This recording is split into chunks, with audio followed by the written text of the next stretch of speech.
Today on Sekulow, did a top Biden administration official commit perjury before Congress? We'll talk about that and more today on Sekulow. Keeping you informed and engaged, now more than ever. This is Sekulow. We want to hear from you. Share and post your comments or call 1-800-684-3110. And now your host, Jordan Sekulow. Welcome to Sekulow. First, let me just say a thank you to all the veterans who listen to this broadcast and a happy Veterans Day to you, your families. I know so many who call in have served or have family members who've served, and I just want to start off today. It is your day, and the country thanks you. The ACLJ thanks you. We're going to be talking about some of the veterans' issues later in the broadcast with Wes Smith, who is a veteran himself, and some of the current issues that veterans are facing, especially post-Afghanistan, and some of those issues involving seeing that unfold, that withdrawal unfold so disastrously after fighting for 20 years. But let me just say, before getting into the deep stuff on that, a thank you to every American who has served our country and those who continue to volunteer to serve our country, to put their life on the line to protect our freedoms and liberties so that we can come to you and have these debates and have these discussions and have this free flow of ideas. So to all of the veterans and their families, we thank you today, and we celebrate you today, as we do really every day at places like the ACLJ. And so many Americans, I think, feel the same way, that we think about veterans every day because of our freedoms that we have. Let's get into some of the top breaking news, and this is involving, of course, the continuing kind of onion peeling around the Durham investigation. We now know President Biden's national security advisor is implicated here. Now, it's not clear yet. I don't want to get ahead of you and say he's a suspect. He's about to get, indicted, or something's coming down from a grand jury. But what we do know now is this, that in the Durham indictment, there's a scenario in which an unnamed Clinton campaign lawyer, we now know that lawyer has been indicted, Sussman, exchanged emails with the Clinton campaign's campaign manager, communications director, and foreign policy advisor. It's now been confirmed by news outlets that foreign policy advisor is Jake Sullivan, concerning allegations that were in the Steele Dossier, some of them related to this Russian bank that was sharing information. I mean, just wild stuff that they had come up with. So he was aware of this. Well, issue is he testified December 2017 to Congress that he had no idea, that he knew that the campaign did opposition research, but he didn't know about where it was coming from or Alpha Bank or what it was really about. The thing is, this guy is the top national security advisor to the President of the United States. He was formerly that top advisor on Hillary Clinton's campaign, and he served as the national security advisor to Vice President Biden under the Obama years. He has family connections throughout this administration that are really just surprising, because they are not just random positions within the federal government. They are positions of policy making. For instance, his wife was a former clerk for the now Attorney General Merrick Garland, and now is a counsel to Garland at the Justice Department. That again is Jake Sullivan's wife, so she's a top counsel to the U.S. Attorney General. When you look at that, his brother Tom is the deputy chief of staff at the State Department for policy, so a pretty high-ranking position there as well. And then his brother's wife, Rose, holds a top position as an acting assistant secretary at HHS.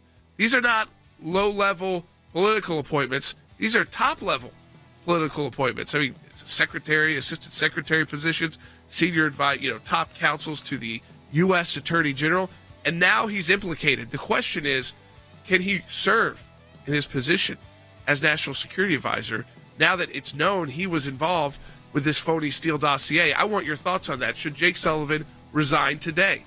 1-800-684-3110 to talk to us on the air. That's 1-800-684-3110. 1-800-684-3110. If it was to the level of Jake Sullivan, let me tell you, folks, you can imagine the level of who this information was getting to. Be right back on Sekulow. Durham appears to be building a pattern, linking Clinton contacts to the Russia investigation.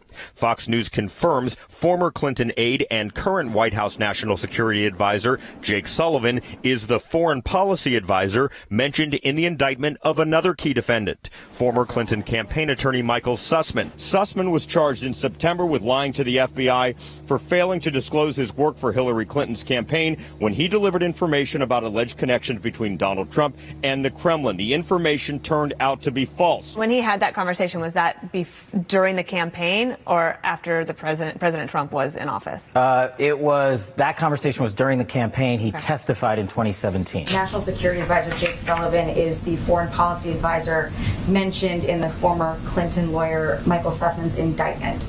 I understand that this just came across while you're at the podium, so you haven't probably had a chance to read into that. But what is the White House comment on that? And is there any conflict here, given that there has been news around the indictment?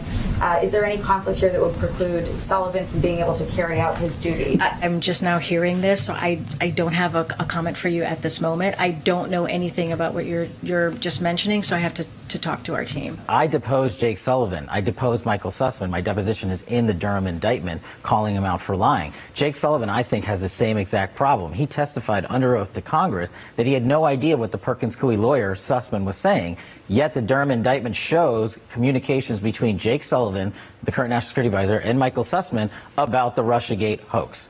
So either he lied to Congress or he's lying in the indictment. Could Jake Sullivan lose his job here? You know what would be the irony? If the current National Security Advisor got charged with an actual crime, unlike what happened to the former National Security Advisor, Michael Flynn, who was charged with a false crime, and then the Justice Department withheld exculpatory evidence, and it took Rick Grinnell and I a while to declassify the information.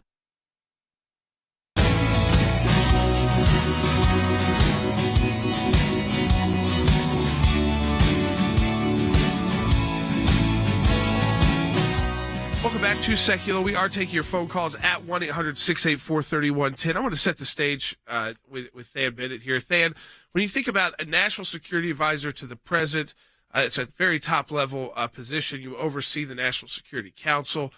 You are advising the president. You're in the situation room if conflicts exist. Certainly the Afghanistan withdrawal, if you're talking about Iranian nuclear negotiations, anything and everything that involves our national security, you're advising the president on. Jake Sullivan, as we have said, is now someone we know is mentioned in the indictment of Sussman, who was the Clinton campaign attorney, as someone who was getting the information about this opposition research, which involved the dossier, involved the allegations in the Steele Dossier. Then he went before Congress, said he didn't know who Fusion GPS even was, didn't know these actors, didn't know anything about the bank allegations, but was just generally briefed that the campaign was doing opposition research. I mean, obviously, he needs to be questioned, or maybe he has been questioned further, because he could have lied to Congress, lied under oath. That would be very serious. And whether or not what he's been telling investigators is probably very important if they've gotten to him yet.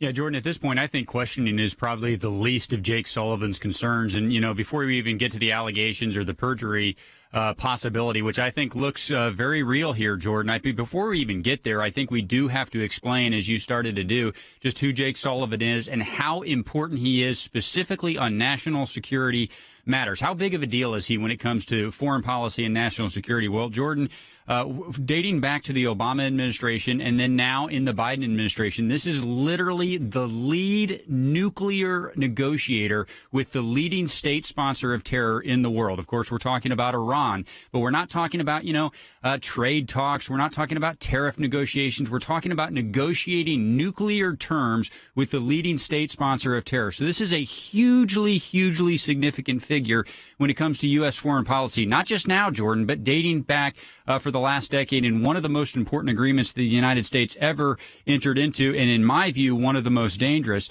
So, Jordan, it is just absolutely critical, and I really can't even overstate this enough. It is absolutely critical critical that figures like this not be compromised, that they be allegiant to the United States without exception. And Jordan, they cannot be compromised even by politics. Look, politics has a place in American government. It's actually a good thing to have that type of friction. But for a figure like this, who we're going to trust to go to nations like Iran and negotiate nuclear terms with, Jordan, politics absolutely cannot trump those negotiations. And as I look at this, there's a serious concern in my mind that it did just that. I mean, we now know that the information received by Jake Sullivan was the alleged link between Trump and a Russian bank that was fed to the FBI. It was completely false. It was like that they were using the bank computers to somehow communicate with the Trump campaign and share. It was totally made up, totally false.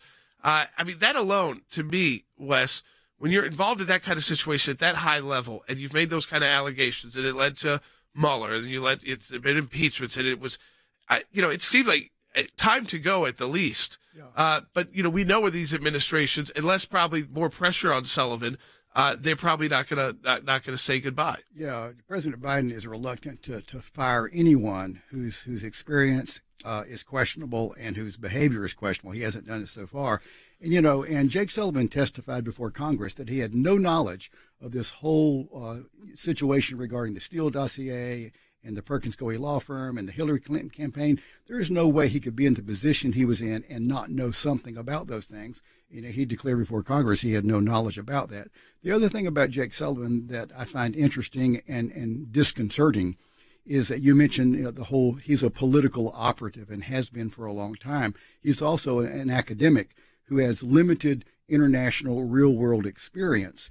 And yet this position is so critical. I mean, this person is in charge of the defense of the nation, is privy to some of the nation's most important top secrets.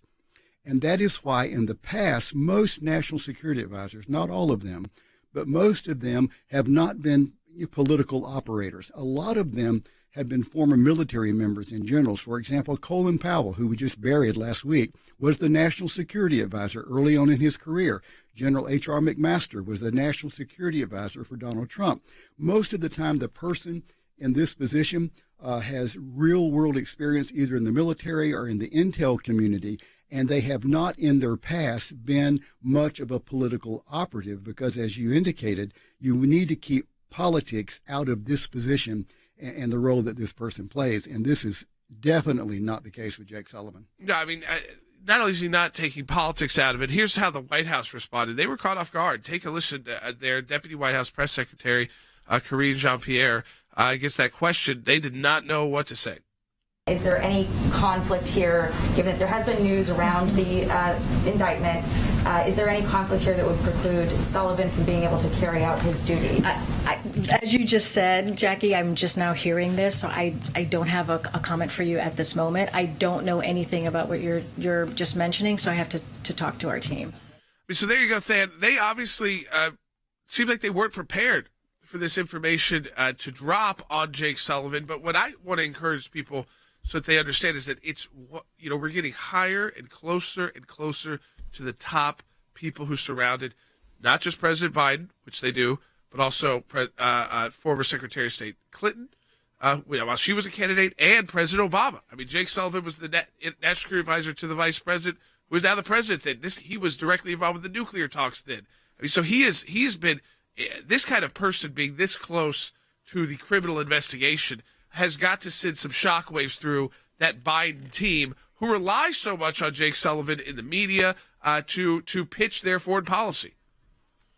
Yeah, no question about it, Jordan. I mean, I think there are a couple of layers here. I can maybe give the deputy press secretary a pass for not for being caught off guard a little bit. But, Jordan, I don't buy that there's nobody at the highest levels of the Biden administration that knew about this. Again, he's been around for a very long time. He's a hugely significant player on a number of issues. He's testified in front of Congress repeatedly. I mean, the congressional testimony that you referenced from 2016 and 2017, Jordan, that's readily available to all these to administration officials. They know what Jake Sullivan has said on this. Now they they've seen the report out of the Durham report, there's no way that they all could be caught off guard. But I would say this too, Jordan, just to kind of echo something that Wes said a minute ago. We know that multiple national security officials in the last administration were railroaded on what ended up being just made up, imaginary allegations. In this case, if this is true from Jake Sullivan, I know we don't have it yet, but it is possible, Jordan, that he will be charged with an actual crime. And I just want to, I'll be interested to see if the people that cover Washington, D.C., if the media that covers Washington, D.C.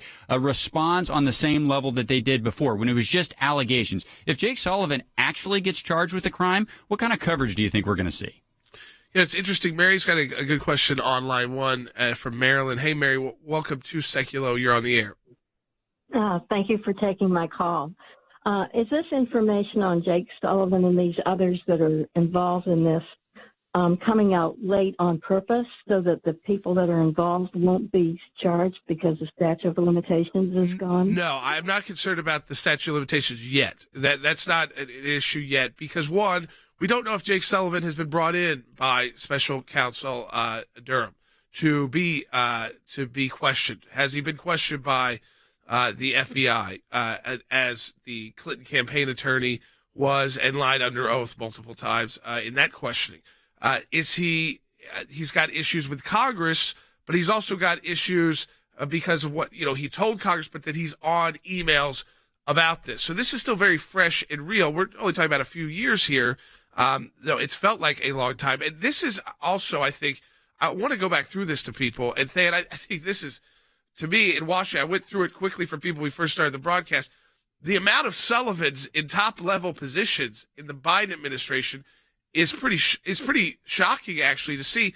Includes it's not just like mid-level. It's not like a cousin of his who got a low-level political appointee position in an agency of the government. These are assistant secretaries, top advisors to the Attorney General.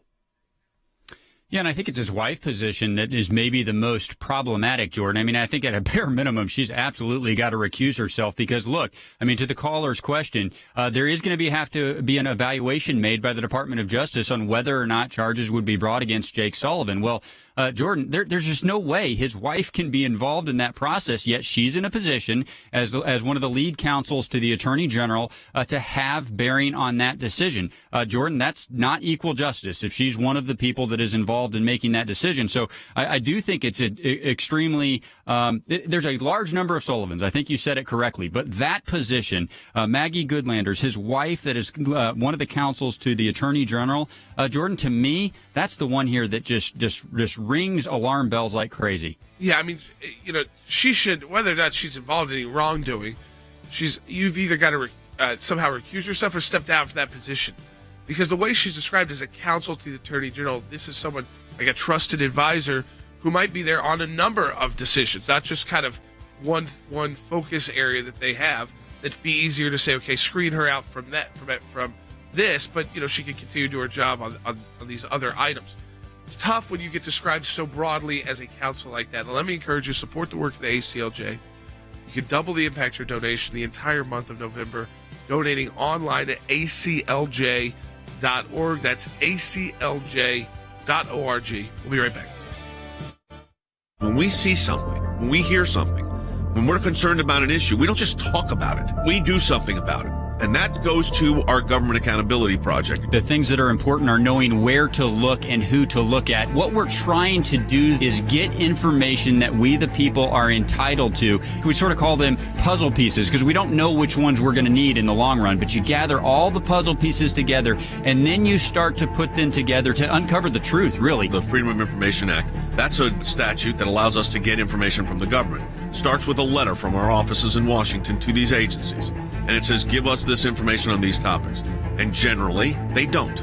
And then we go to court. We go through a series of lengthy negotiations back and forth about what they'll give or what they won't give. We may get tons of information that's redacted, and we have to then go back and say, you redacted too much. We can't really find out what you're giving us because it makes no sense. So it goes through a process of litigation. That is how you get information, and that office is going to be more active now more than ever. The ACLJ has been extremely active in vigorously seeking to hold these bureaucrats accountable accountable. We have filed hundreds of FOIA requests. We have received over 20,000 pages of documents in our litigation. How was our government operating? What were they driving at? What was their agenda? What was their motive? And I will tell you, I mean, sometimes the picture that it paints is one of terrific abuse. You're finding a nugget in a gold mine. Occasionally you'll come up with something that is really a bombshell, but you have to persist in doing it, and that's what we do. That's a little bit of what we do through our Office of Government Accountability, and of course that comes under our Office of Government Affairs. So your support of the ACLJ supports all of that.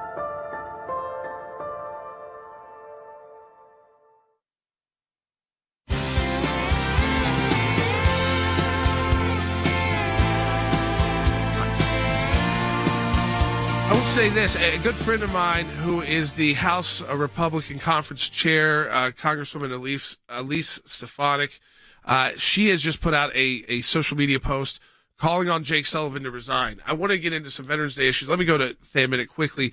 Than, when you get top leadership calling now in the legislative branch, that's what we were talking about. It's that kind of drumbeat that is going to start. I mean, we're right on the beginning of kind of the boom, boom, boom, boom. It's just starting. White House wasn't ready to answer yesterday. Now you have members of Congress saying and not just a member of Congress, but a person in the leadership in the House of Representatives calling for Jake Sullivan to resign. Right, a member of leadership calling for it. I'm not surprised, Jordan, and frankly, I think there's a lot of reason for it. I mean, especially given the urgency of the moment that we sit in. I mean, think about this. This is an individual who right now is going to have to respond to Iran when they're demanding that all sanctions be pulled out of them. They're demanding that we re-enter a nuclear deal with them. They're demanding financial aid from the United States. Jordan, I mean, I realize there's an adjudication process that happens here, but Jake Sullivan doesn't have any right, any obligation to be the person that we send out on behalf of the United States to engage in those important negotiations. I don't think this is unreasonable at all. I definitely don't think he should be the person leading those negotiations. And if he's not going to be the person leading those negotiations, then he probably shouldn't be in that spot. He probably should resign. And quite frankly, the Biden administration would probably be better served by having someone who is uncompromised fill that role and then re-engage those negotiations if they insist on doing so.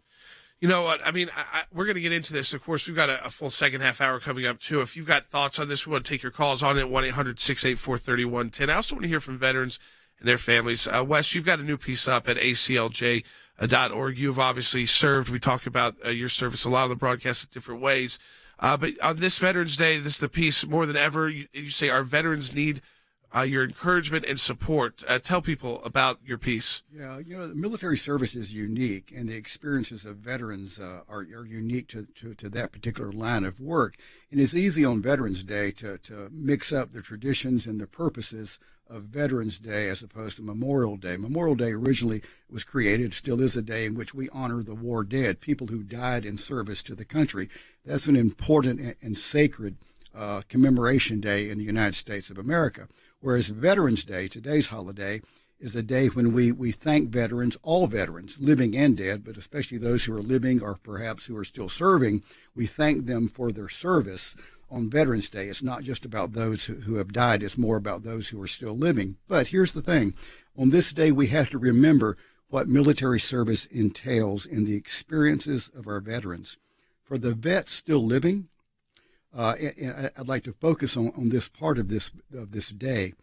Witnessing the death of your other fellow service members and witnessing the destruction and the violence of war, that can leave a permanent emotional and mental scar on a person, and particularly in light of the chaotic withdrawal from Afghanistan, in which we didn't withdraw, we surrendered and fled. This has been a very difficult Veterans Day for veterans of the Afghan war. So it's important to remember the sacrifices borne by all veterans, and it's not always understood by the American people, and without meaning to, it's easy to take it for granted. For example, all veterans experience this: separation from families, missing key moments in the lives of your children because you're not there, deployment after deployment, risking one's life literally, and then watching the horrors of war up close and personal, including watching your friends die in foreign lands. There are fractured and failed marriages because of all the time away from home. And so military service and sacrifice, it can be total, dying for the nation. But most of the time, it involves wounds, some in the body, and more often in the mind and the heart. But those wounds are very real. Jordan, is not an overstatement to say that when you witness the death of a fellow service member, a teammate in war, a part of you dies along with them. And so I think about those veterans today. And as a veteran who personally saw up close and personal a lot of death and dismemberment and violence in my 26 years in the Army, I just want to salute my fellow veterans today. I'm grateful for your service, and I pray for you, because we honor our veterans on this day, but military service has unique stressors in that service, and there are prices to be paid. And many of our veterans today are struggling because of what they saw and experienced in their military service. We should never take that for granted, and we lift them up, we thank them, and we pray for them. But most of the wounds of war are not visible to most of us. And many, Wes, and we thank you for your service too, Wes. But many of these veterans today, and Veterans Day is a day for it. Doesn't matter if you served in conflict or not. We still honor that sacrifice and volunteering to sacrifice it all if you're called. But that we have probably at a time just probably since World War II, or at least Korea, where most of our veterans, at least if they were in the last within the last 5 years or later, they served in conflict zones. Yeah. They went to war. Right. Some for 20 years in Afghanistan. Right. And so where it wasn't just special forces conducting operations, of course, that's something to be thankful for too. But these are veterans that are dealing with the issues you just talked about, yes. Not just hypothetically, but in reality. Yeah, so many of our war veterans that are alive today, as you mentioned, in the last 20 years, they didn't just deploy to a combat operations zone one time. It was over and over again. And this particular war against global terrorism has been so violent, and the injuries so horrific, and the death rate so high in many cases, that it's something that is unique to these men and women who went there, who saw that up close and personal. I think that's part of the reason that there are so many veterans who struggle with depression. Right now, the suicide rate among veterans is so incredibly high. War takes a toll on people. Even if you don't die in that war, you come back and you've paid a price for your service to the country. The veterans that I know, they did it willingly. They would do it again.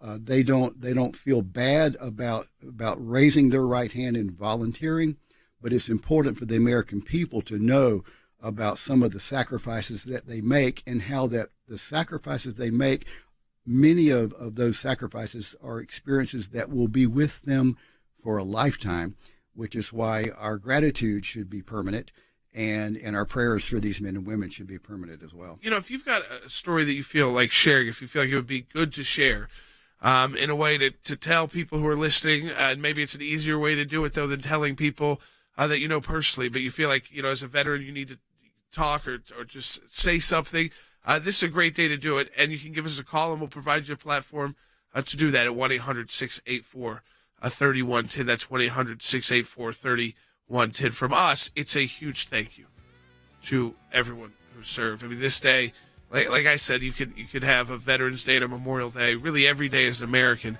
because of the rights that we have, the freedoms that we have, the ability to fight back in places like court without having to resort to violence, because there are a group of Americans who step up and say, I'll be there if there needs to be conflict, to protect our homeland, protect our values, to protect what we believe in. So let me just say thank you to all those veterans. If you want to give us a call, 1-800-684-3110. We're going to get into the Jake Sullivan matter more as well. And let me remind you, it's a matching challenge month. In November, whatever you donate to the ACLJ is doubled. If you're financially able to, a great time to support our work. It's at aclj.org. Here's what I want to say to our ACLJ members, or for those of you that enjoy watching this broadcast. Whether it is going after the deep state, whether it is litigation that we're engaged in, whether it is defending the persecuted church and getting individuals out of prison because of their faith in other countries, whether it's training lawyers to fight for religious liberty, not just here in the United States, but around the globe, whether it is producing a daily, 5 days a week, 1 hour live television and radio broadcast heard on thousands of radio stations, on TV platforms, on social media platforms. Your support of the ACLJ enables us to do all of this. We want to encourage you to support the work of the ACLJ. And when you do that, you're supporting our production teams, our videos, whether it's that kind of production and other things that we are working on. The ACLJ is front and center on this. We're in a matching challenge campaign. Any amount you donate, we get a matching gift for. Go to ACLJ.org. Keeping you informed and engaged. Now more than ever. This is Sekulow. And now your host, Jordan Sekulow. Welcome back to Sekulow. We are going to take calls from veterans, and we are going to also update you on this story about Jake Sullivan. Let me just, if you're just joining us, first of all, just a happy Veterans Day to all who have served. We're going to spend time a little bit later in the broadcast talking about some of those issues. We just did that, if you missed it, earlier in the broadcast with Wes Smith, who's a veteran himself and on the ACLJ team. But we will get back to that, too. We're going to take your calls throughout. If you've got calls as a veteran and you're affected by those issues that Wes was going through so eloquently, 1-800-684-3110. That's 1-800-684-3110. But we now have a top advisor to President Biden. And on national security, he's the number one guy. It is Jake Sullivan. Yeah, he was the national security advisor to Biden when he was vice president. Now, as he's president, he led a lot of the nuclear negotiations with Iran under the Obama years. But he also served as the top national security advisor and foreign policy advisor to Hillary Clinton when she ran. And now he's being implicated in the Durham investigation because he was on emails about the opposition research about the Russian bank, which all turned out to be false. The Russian bank was somehow communicating with the Trump campaign through its special computers at Trump Tower that they had installed, and there was this big conspiracy. And that he testified under oath back in 2017 to the House that he had no idea about this. Yes, he knew the campaign was doing opposition research. He didn't know who Fusion GPS was. He didn't know these actors. So there's a question about whether he's already committed a crime by lying under oath. The second question, which we don't know yet, Than, is how far Durham has gotten into it with Jake Sullivan specifically, because we talked about these ties throughout the government. He's got a wife who's a top counsel to the current Attorney General. That office, of course, DOJ, and the Attorney General has to reauthorize Durham and kind of oversees that, even though he says it's going separately. When your husband gets implicated, and there's no suggestion yet, by the way, that Durham has got him as a suspect. That hasn't been reported out yet. But we do know that he went under oath, and it appears now lied under oath. So then there's a lot to unpack here, but this is the highest level individual yet under the Durham probe whose name is now starting to pop up. Well, first of all, on Durham, Jordan, I would say this again. I said it maybe last week, but we have to make sure that he's allowed to finish his work here. At this point, with this level of officials implicated, if he were to somehow be shut down or his investigation short-circuited, Jordan, that would be hugely problematic. But on Jake Sullivan, I wanted to read this line from the testimony that he gave in 2016. He said Mark, he's referring to Mark Elias, would occasionally give us updates on the opposition research they were conducting, but I didn't know what the nature of that effort was. Inside effort, outside effort, who was funding it, who was doing it, anything like that, Sullivan stated under oath. Jordan, that is what is being reported that Durham has now found to be factually inaccurate. In fact, Sullivan is believed, and not really believed, it's pretty much confirmed at this point, that he is that inside operator that was specifically formed about who these was. Jake Sullivan didn't bring it forward. He continued to let it propagate, and now it's all coming out. Jordan, if that is all accurate, and at this point it sure seems like the burden of proof would be on Sullivan to indicate that it's not, then I don't see how the testimony that I just read to you in front of Congress wouldn't be perjury, Jordan. I mean, one of the two has to be a lie. You know, this is, to me, you've got now top-ranking House members. You have Elise Stefanik, a good friend of ours, and the ACLJs as the House Republican chair. You've got Congressman Ronnie Jackson also calling for Jake Sullivan to resign. This drumbeat, it's just beginning because people are just starting to get this information. But I think that the people who are doing that understand how key of a role this is, to be that top advisor to the president, to oversee the National Security Council. I think all of that was kind of put under a microscope in the impeachment trial that we did, which involved a lot of National Security Council officials, the twin brothers and all that they would serve on the council that Sullivan oversees for the President of the United States. We come back, we'll continue to take your phone calls at 1-800-684-3110, both on this topic and on Veterans Day as well. If you have a story to share, that's 1-800-684-3110. So Schiff comes out on The View of all places and gets his teeth kicked in. He's been doing interviews the whole year, and now all of a sudden he has to go to The View, where a guest host, Morgan Ortagus, holds his feet to the fire. You may help spread Russian disinformation yourself for years by promoting this. I think that's what Republicans and what people who entrusted you as the Intel Committee chair are so confused about. None of that is undercut. None of that serious misconduct is in any way diminished by the fact that people lied to Christopher Steele. No, I think just your credibility is.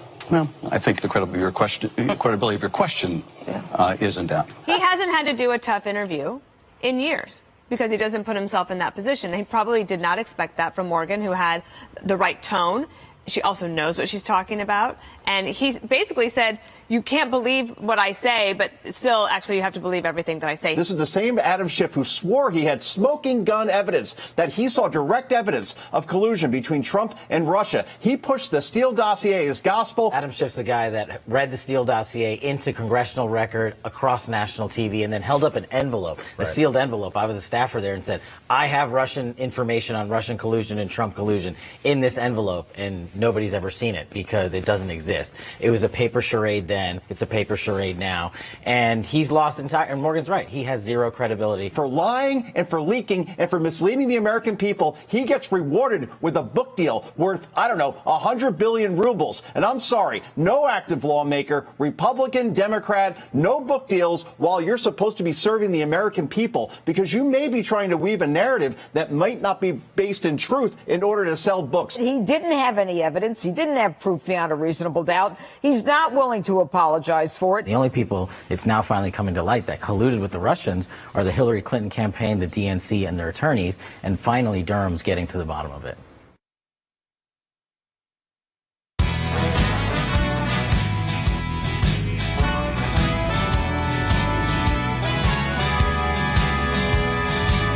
All right, welcome back to Sekulow. Let me also note that we have two members of the House, one leadership in Congresswoman Stefanik, leads the House Republican Conference, has called for Jake Sullivan to resign. Senator Marsha Blackburn of Tennessee, so a U.S. Senator, has called for Jake Sullivan to resign as well in light of this new information that has come out. Now, we're talking about all this. Adam Schiff, we love Shifty Schiff, don't we? He decided to do an interview on The View. Now, he does not. Like, usually he goes on MSNBC, and that's about it. Places that are very safe for an Adam Schiff to do an interview. He doesn't want to take tough questions. And he goes on, and Morgan Ortagus, who used to be the spokesperson for the U.S. State Department under Secretary Pompeo, was one of the guest hosts of The View. So, surprise, surprise, Adam Schiff, you might get a tough question. Take a listen to this exchange. Remember, putting this all into scope and detail, that we now have a national security advisor to the President of the United States who also had the same bogus information. Take a listen, Bite 17. You may help spread Russian disinformation yourself for years by promoting this. I think that's what Republicans and what people who entrusted you as the Intel Committee chair are so confused about your culpability in all of this. Well, I completely disagree with your premise. It's one thing to say allegations should be investigated, and they were. Mm-hmm. It's another to say that we should have foreseen in advance that some people were lying to Christopher Steele, which is impossible, of course, to do. But let's not use that as a smokescreen to somehow shield Donald Trump's culpability for inviting Russia to help them in the election, which they did, for trying to coerce Ukraine into helping him in the next election, which he did, into inciting an insurrection, which he did. None of that is undercut. None of that serious misconduct is in any way diminished by the fact that people lied to Christopher Steele. No, I think just your credibility is. Well, listen, I'm proud of her for taking the stand to Schiff. He's a shifty guy. You know, he went through his list of, well, you know, this doesn't the fact that it was all fake doesn't undercut anything. The fact that it's all lies does undercut everything. It undercuts the beginning of why he had started an investigation from House Intel.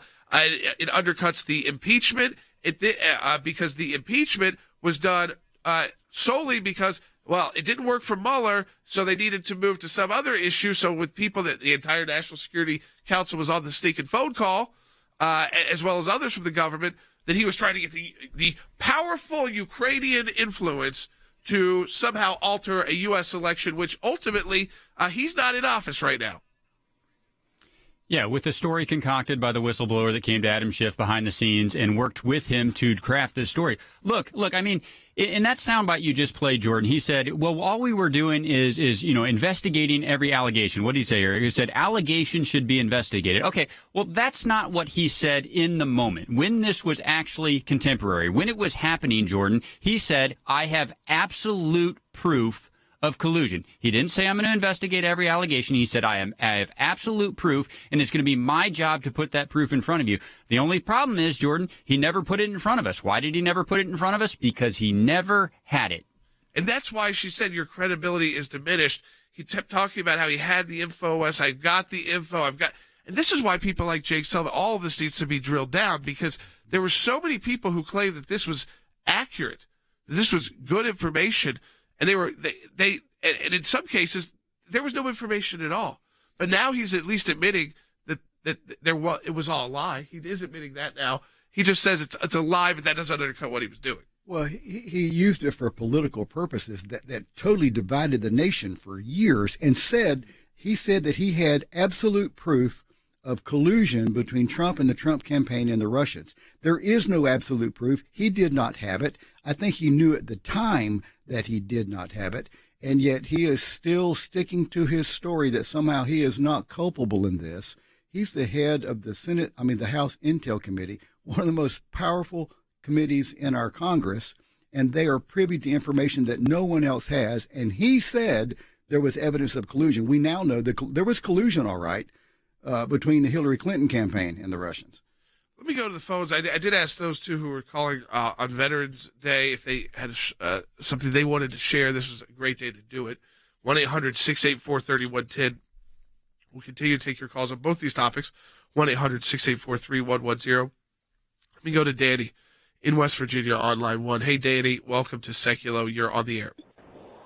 Yeah, thank you, sir.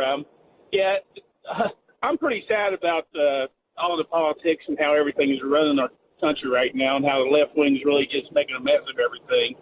Everything we fought for is sad, just to see where we're going with our freedom. But what I was really wanting to get to say was, when children sit in a classroom and can become anybody they want in the world, or we gather around the Thanksgiving table, or even Christmas dinner, sleep very comfortable at nighttime. There's a soldier out there somewhere that's awake, away from their family, sacrificing their time to keep us safe. And, that's something that I think we should take time out periodically throughout the day at any given time to just, thank and appreciate. And I did serve in 82nd Airborne with Panama and Persian Gulf Wars, and but it was, it was quite something. It's a sacrifice. Well, let me say, Danny, thank you for your service on this Veterans Day, and you're absolutely right. Eloquently said it.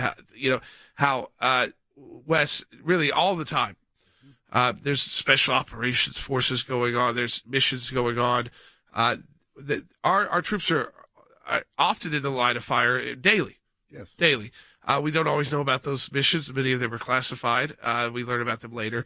but that it's right that we take, the freedoms that we take for granted every day. It's because we've got people on the front lines all over the world. Yeah, and it's easy not to realize that. And I thank Danny for her service, too. And for the people, not through any maliciousness on the part of the American people, we just don't think about it. And we need to think about it, even besides the special operators who are involved more often in violent missions now that we're not on the battlefield in Afghanistan and Iraq. Even besides that, every day there are literally hundreds of thousands of U.S. service personnel stationed around the world, not in a combat operation today, but the potential for it. And they're stationed around the world, often separated from their families, as a deterrent to our enemies.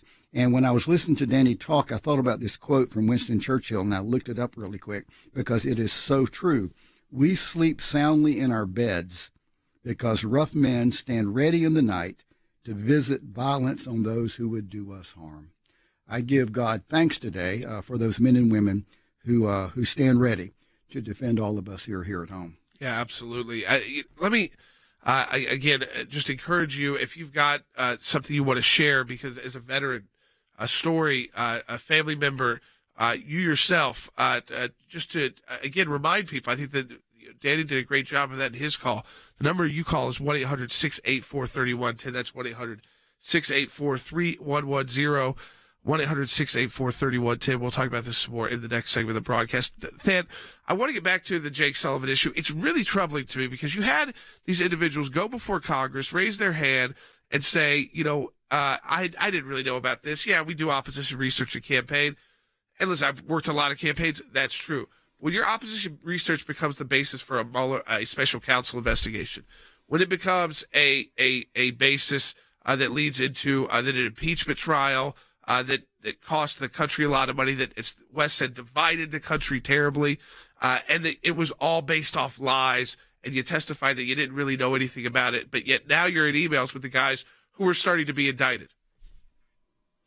Well, it became the basis for all of that, Jordan, and it effectively undermined the current administration. But then the same individual was given a very significant responsibility in the next administration. So it undermined the United States of America's ability to be secure going forward. So I would argue, Jordan, that it's undermined the United States for a number of years now. The other thing that I think is important here, and this has been a recurring issue for the Congress, it has to be a significant issue to lie to the Congress, Jordan. I mean, this is something that just can't be tolerated. Look, it would be his right, if he were called to testify, to plead the fifth. We've certainly seen that happen before. You saw Lois Lerner sort of clumsily plead the fifth after claiming her innocence. One can argue whether or not she did that effectively or not. But, Jordan, that was not what Jake Sullivan did. He proactively gave a statement, responded to these questions. We've got the responses here. Now the only question is not whether or not did he have the right to plead the fifth, but is what he told Congress true or not, Jordan? I mean, that's just a factual matter. There are more members of Congress continuing to call on him to resign. This is an individual, again, he is holding a position that is so important to our national security. And if he's implicated, this is holding, and he's got his wife advising the Attorney General of the United States as a top counsel to him, to Merrick Garland. And this is, so the web is very large. I want to encourage you, again, share this with your friends and family. If you've got a Veterans Day story, we're going to talk more about that, too, and some of the issues veterans are facing. We come back from the break at 1-800-684-3110. We've also got new sound from Senator Marsha Blackburn on Jake Sullivan. She thinks, I like how she says it, thinks he needs to find something else to do with his time. Get out of government. Support the work of the ACLJ with our matching challenge at aclj.org. That's aclj.org. We'll be back with the final segment coming up.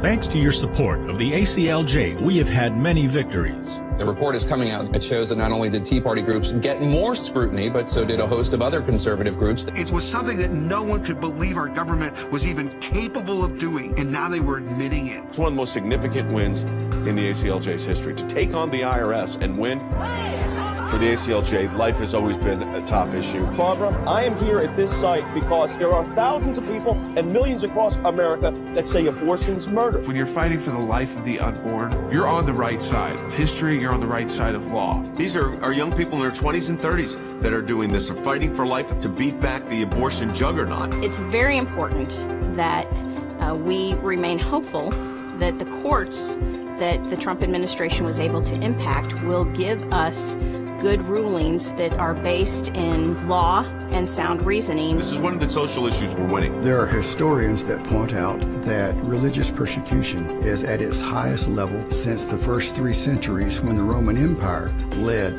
religious persecution. A mid-state pastor's family is fighting to bring him home. We are getting my husband after 7.5 months. Turkey should not get away with holding my father one more day. When Brunson was finally released, who meets him at the airport at 2:30 in the morning? Rick Burnell. I saw Pastor Brunson walk down the stairs of the plane. I was filled with emotion. I told him that we were praying for him. The American people never forgot about him. I'm thankful, I'm grateful, and actually I'm astounded. We need your help as we continue this work here in the United States and around the world. Join the matching challenge today, and your tax-deductible donation will be doubled.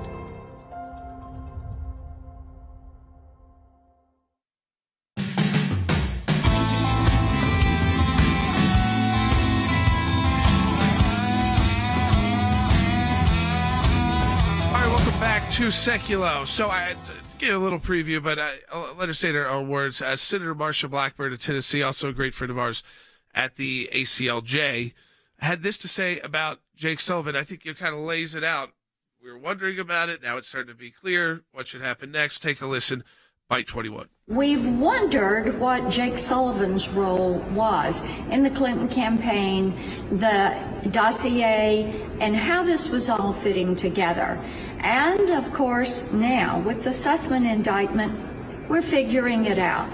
Jake Sullivan is the unnamed foreign policy advisor who was helping to coordinate the dossier, which has been proved false.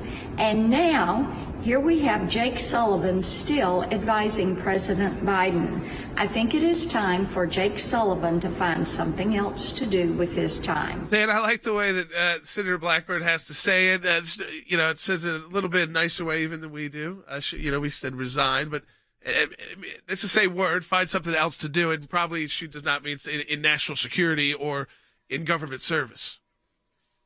Well, and that's the thing, Jordan. I mean, I think he should probably find something else to do with his time, regardless of what the decision is on a crime, right? There's 2 layers of analysis here. First of all, did he commit a crime?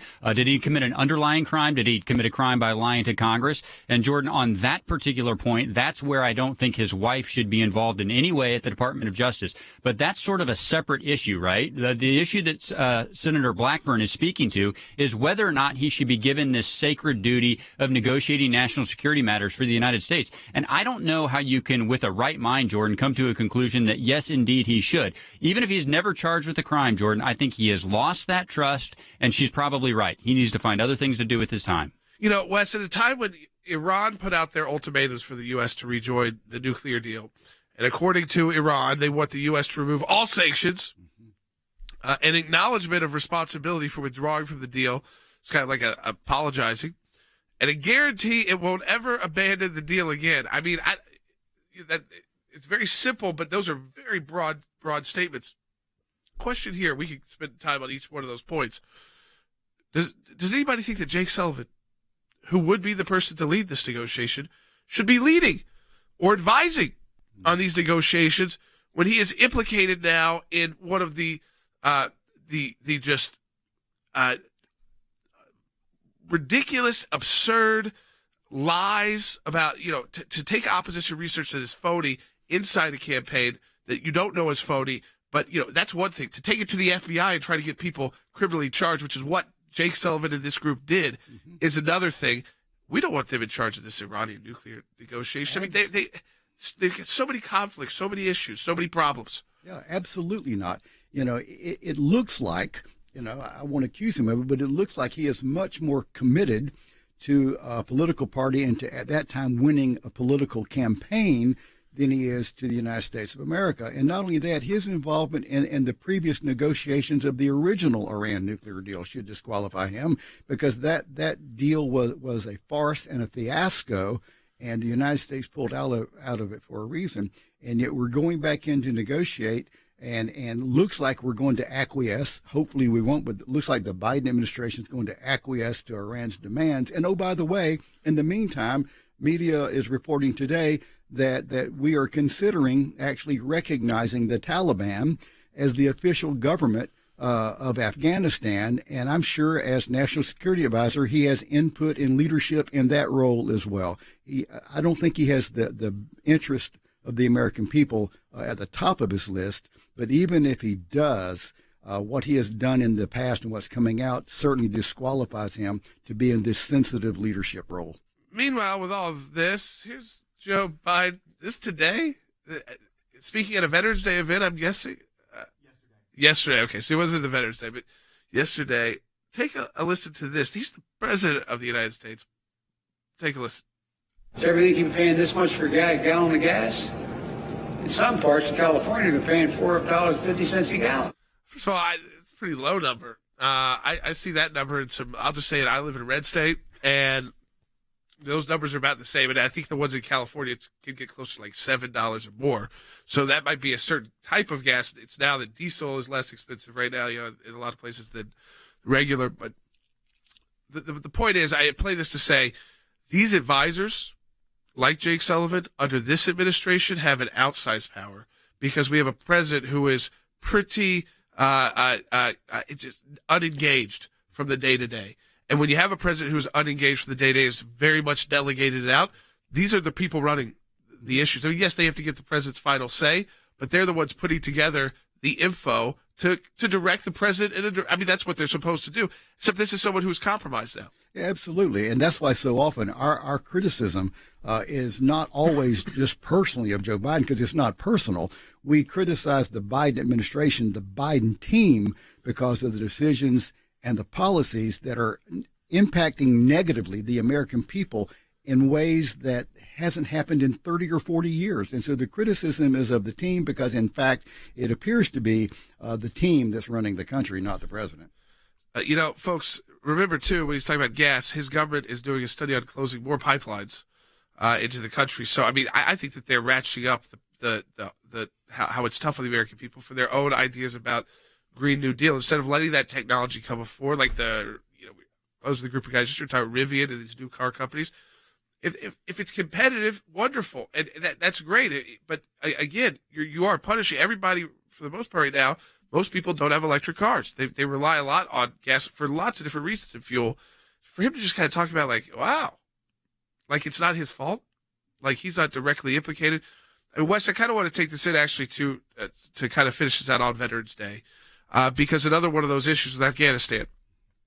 I would imagine, but I can only imagine because I'm not someone who served, especially those who over 20 years may have served Afghanistan, how tough it was to watch that withdrawal, but also to know that there are still troops with family who are U.S. citizens who are still stuck in Afghanistan. They saw their brothers and sisters in arms killed by this new ISIS-K group right at the end of the withdrawal. I mean, this has to be a big part of what you were talking about, the trouble and the issues that veterans face, that oftentimes people are nervous about talking about mental health issues. Right. Yeah, it has impacted the morale and the welfare of veterans like nothing recently in our history. In the military, we have certain values that we pledge ourselves to. For example, honor, courage, selfless service. These military values are key to the moral character of America, and this Afghanistan chaos was a painful and troubling event that happened, and many of the veterans, they feel like not they themselves, but the Biden administration betrayed these distinctively American values like honor, courage, selfless service, and so forth. But I will say this as we come down to the end of the broadcast: the sacrifices, not just those who give their lives, but all the sacrifices of our soldiers, sailors, Marine, and airmen, they are part of the glue that holds us together as a nation, which is why we honor our veterans today. Absolutely, folks. Let me say thank you to every one of you who have served, to all of those of you who have are in families of where a loved one has served, a husband or wife, your children who have again, you're part of that sacrifice as well. And we remember you too on Veterans Day. Those who served, but their families, the support units behind them who are so important. Let me encourage you as always, if you can financially, it's a matching challenge month for the ACLJ. Donate today at aclj.org if you can. Thank you, veterans. We will talk to you tomorrow.